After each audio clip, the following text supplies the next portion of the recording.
Ladies and gentlemen, welcome to BitcoinRush episode number 23.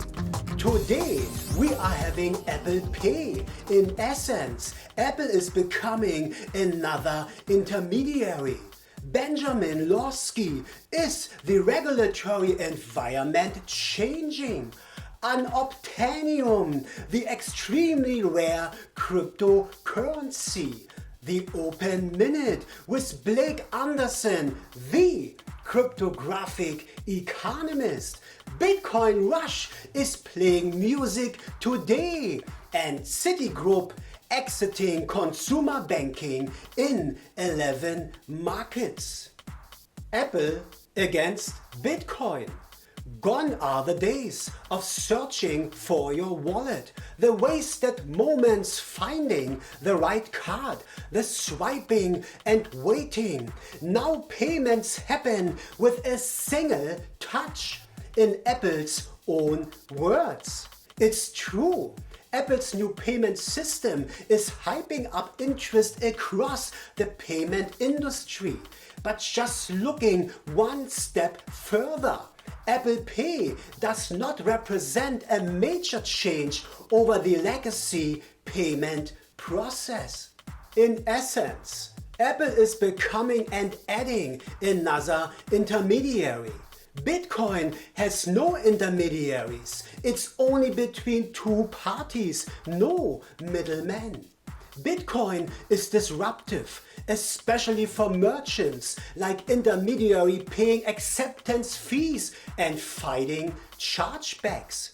Apple Pay is still built on top of the same old credit card payment networks and banking system. And therefore, Bitcoin has many advantages to enhance Apple Pay over the long run by providing merchants lower costs and instant access to their funds. Ladies and gentlemen, keep crypto free.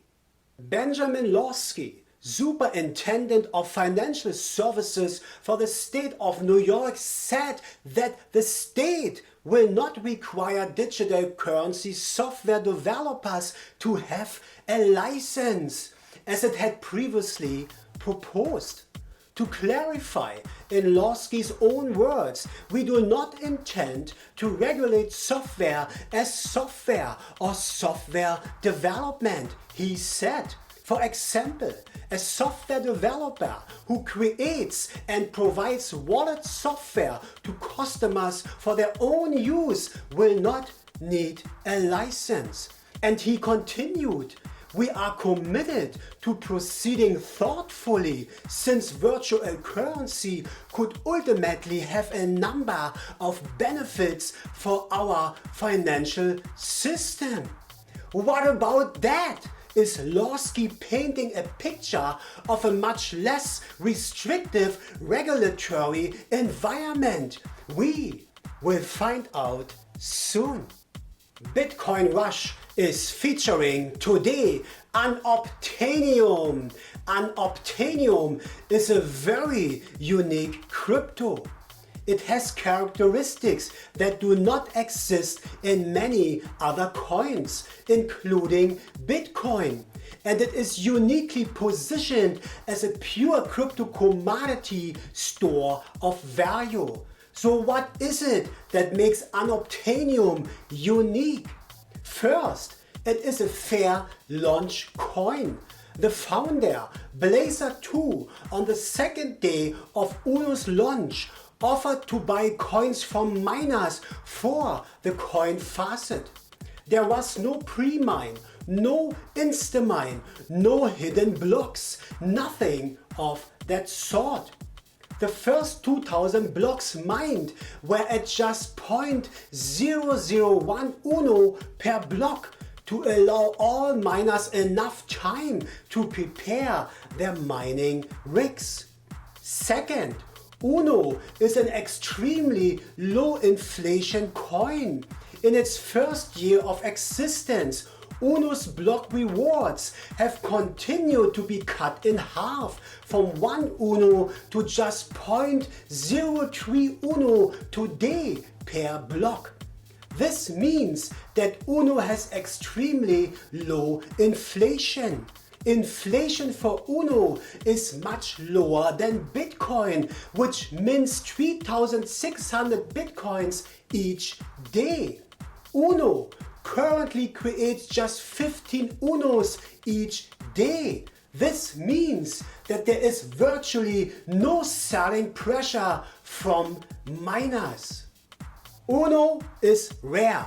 Currently, the available supply of UNO is nearing 200,000 coins, with the remaining 50,000 coins set to be mined over the next 300 years.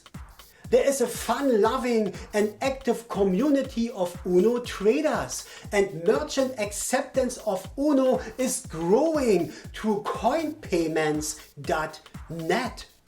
UNO today has active developers and is supported by the BlockTech group. UNO is a long-term hold. A look at its chart from July 2014 until today shows UNO is on a steady upward trend as mining inflation abates. UNO is traded on Cryptsy, Bittrex, Allcrypt, and for more information, please visit Unobtanium.uno. Very hot concept.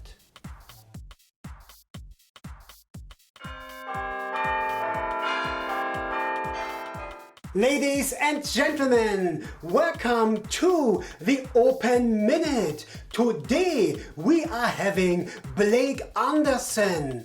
Blake Anderson is an MIT educated cryptographic economist, an information computer scientist, and aspiring autodidactic polymath. Having worked in Fortune 25 finance as a math-based security project manager, he now works with Bitcoin derivatives, contracts, and financial products. Working full-time with BTC behind the scenes for years prior to IRS direction, Blake is now happiest when he is speaking publicly about technology empowering the individual. And I heard Blake playing the harmonica, and here is my response.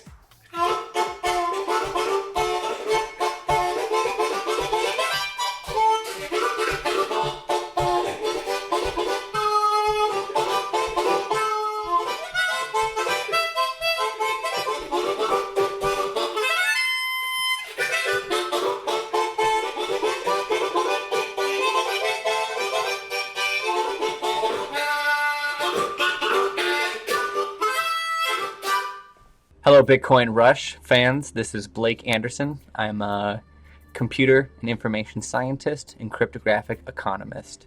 I would like to remind everybody about the basic principles of how Bitcoin works. Right now we have about 3,500 Bitcoin produced every single day, and that will continue to be the case until the block halving in 2016.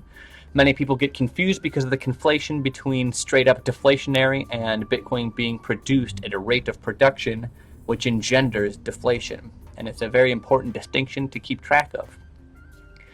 All of this being said, we have the price going up and down, and I assume that the price will continue to go up over a long enough time scale, but short of a big announcement like a regulated exchange opening in the West or something like that, we can look for ups and downs until 2016 when the next block halving is, which will mean that the reward for mining Bitcoin will be cut in half, which would be the equivalent to gold production worldwide being cut in half. And as you can imagine, that has had a big effect on the Bitcoin price traditionally when the most recent halving went from 50 to 25 and will again in 2016.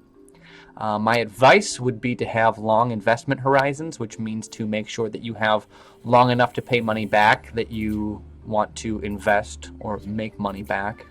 The horizon refers to how long you can go before you need to get your money back out. And a long enough investment horizon is important in Bitcoin.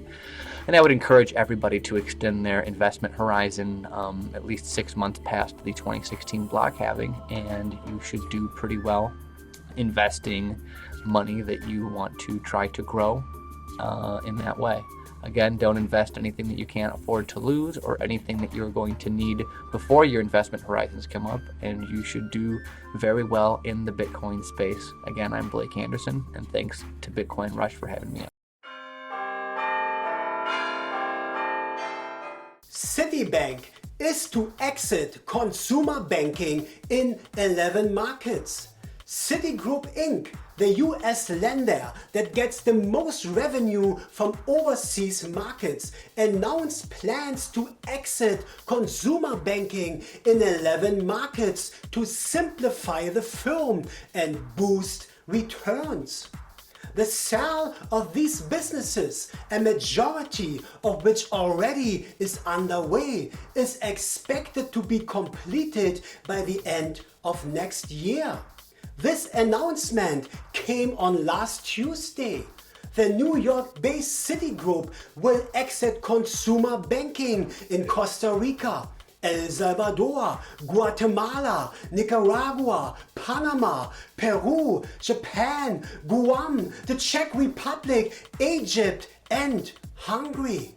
These are mostly developing nations. Perhaps banks don't want to do business with poor people anymore. But wait, we are having cryptocurrencies now. Let's welcome into the crypto space Costa Rica, El Salvador, Guatemala, Nicaragua, Panama, Peru, Japan, Guam, the Czech Republic, Egypt, and Hungary. Cryptocurrencies are bringing nations peacefully together. What an amazing happening indeed. Ladies and gentlemen, that's it for today. Thanks for watching, and please support BitcoinRush on Twitter at Bitcoin_Rush. Thank you very much. See you next week. Eyes open, no fear.